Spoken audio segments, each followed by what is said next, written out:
Okay, so the next thing we're doing is a frequency polygon. And a frequency polygon is a graph that displays the data by using lines that connect points plotted for the frequencies at the midpoint of the classes. Basically, what we're doing is we're making a point on the graph that corresponds to the frequency and the midpoint of the class, and we're connecting those dots with lines. So we need that data set that we had before. So let's go grab it again.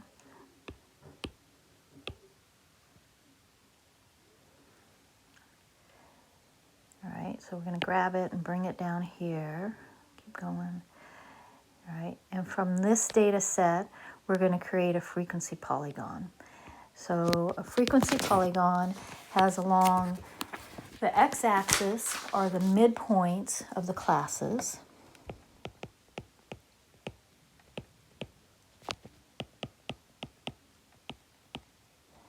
We have the x-axis or the midpoints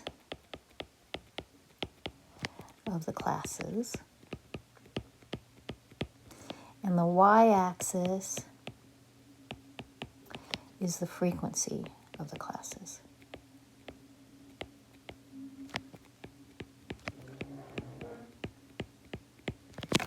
All right, so let's take a look at drawing this graph. Now there are a couple things that we need to know about the x-axis. The x-axis always starts at the lowest class boundary. Now I know we said midpoints, but it starts and ends with class boundaries. So the x-axis starts,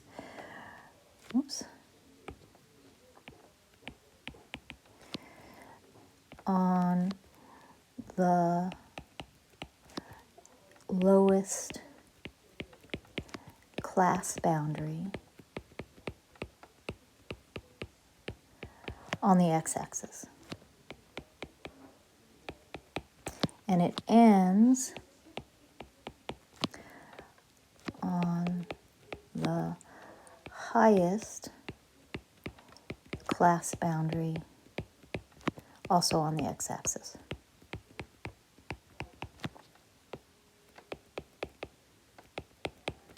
So I'll show you what that means here with the graph. So here we go, we're going to create this graph. Let me draw the axes. So here's our y-axis, remember that's frequency. Here's our x-axis, that's going to be class boundary and midpoint and then class boundary. So if we look back up here, let's do this, class midpoints. And this is miles per hour, and this is frequency again. All right, so if we look back up here, the lowest class boundary is 17.5. That's, whoops. I gotta get that line, okay. So 17.5 is the lowest class boundary, so I want to start with 17.5 again. So I'm going to do that squiggly line to say I'm squishing in the axis, and I'm going to put 17.5. And then the next point, which should be the midpoint, now I'm going to list all the midpoints of each of the classes, and then I'm going to end with the class boundary. So the next one is 19, and that's pretty close to 17, so 19, and then I have an equal tick mark, 22, 25, I'm doing the midpoints, 28, 31, and then that's the last midpoint. See, I just did all those midpoints, that's the last midpoint. So the very last point on the x-axis is the boundary value for the highest boundary value, 32.5. So that's 32.5. Okay. Now the 17.5, we start at that point, and the 32.5, we end at that point. So we know those points are where we start and end on the x-axis. Now the frequency are still the frequency of the class, 1, 9, 14, 5, and 1. So they probably have the same split up as what we did for the histogram. So we're going to go by twos. 2, 4, 6, 8, 10, 12, and 14. Now at 19, That's the first class midpoint. It has a frequency of 1. So we want to plot the point 19, 1. So at 19, we want to be at 1. And we're just going to put a dot. At 22, let's go back up here. 22, we're at 9. So at 22, we're at 9. That's right about there. At 25, we're at 14. So we're up there. 28, we're at 5. 2, 4, 5. And at 31, we're at 1 again. All right, so we got all these dots, and what we want to do is connect the dots with straight lines. So for each 2 points, I'm going to draw a straight line in between those 2 points.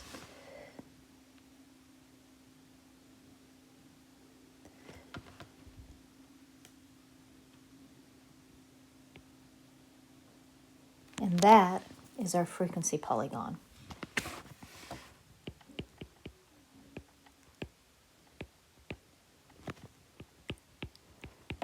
It should look like a straight line version of our histogram.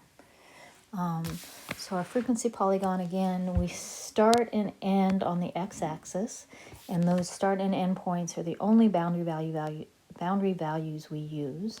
And then every point in between is a midpoint, and each dot corresponds to the frequency of that midpoint for that class, and we connect those points with straight lines. Okay, so the next one we're going to look at is our frequency polygon. The next one we're going to look at is what's called an ogive, or a cumulative frequency polygon.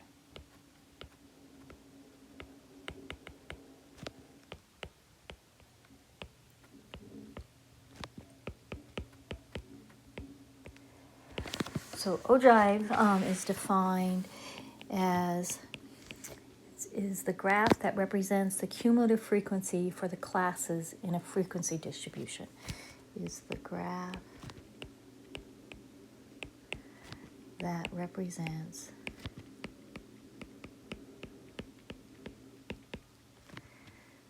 the cumulative frequency. I have too many M's in cumulative up above.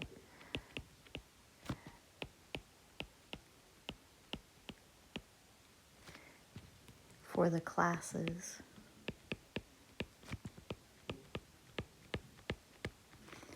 in a frequency distribution.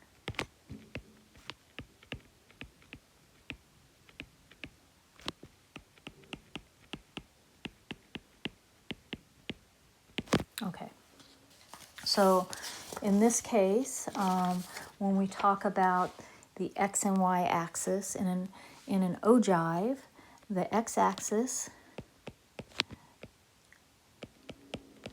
is the boundary values, is class boundary values.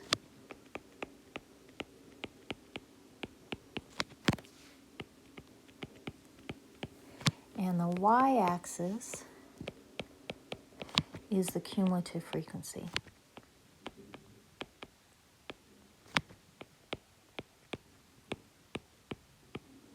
All right, so let's look at,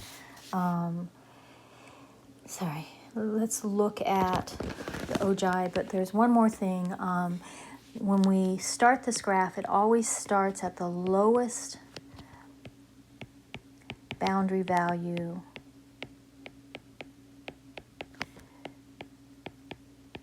it's on the a dot on the x-axis. Okay. And so we always start at the lowest boundary value on the x-axis, and the highest boundary value should correspond to the total number of data points.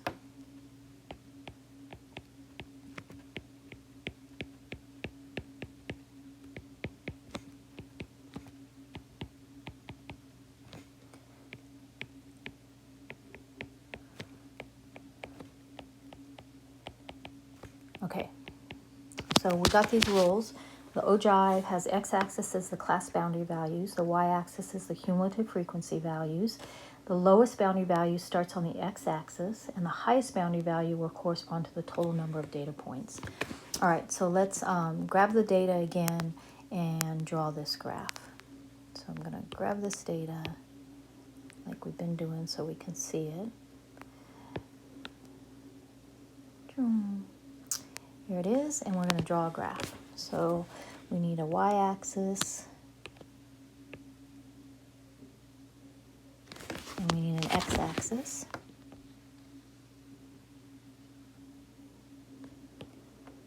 And the x-axis corresponds to boundary values.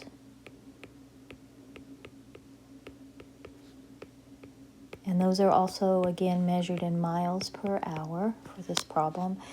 And the y-axis is cumulative frequency.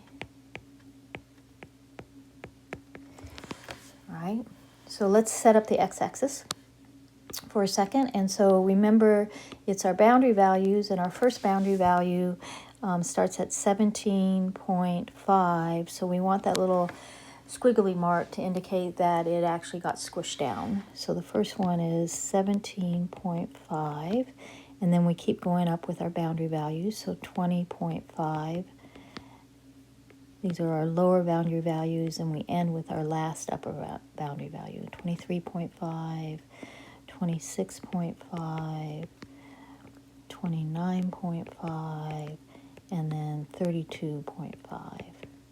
Okay? And now if we look at our cumulative frequencies, we got to go from 1 to 30. So we want to change the tick mark values along the scale along the y-axis. So if I'm going to 1 to 30, maybe I want to go by fives. So 5, 10, 15, 20, 25, 30.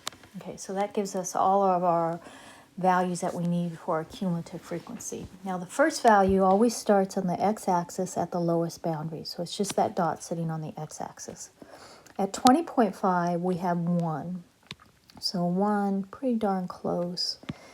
At 23.5, that's the second thing, we're at 10. So at 23.5, I'm at 10. 26.5, I'm at 29 already. So that's way, is that right? 26.5, I'm at 24. I'm sorry, guys. So at 26.5, I'm at 24, which is right about here. At 29.5, I'm at 29, which is almost 30. And at 30.5, I'm at 30. So we have a dot there. So we've got all those dots. Now, just like before, we connect our dots with straight lines.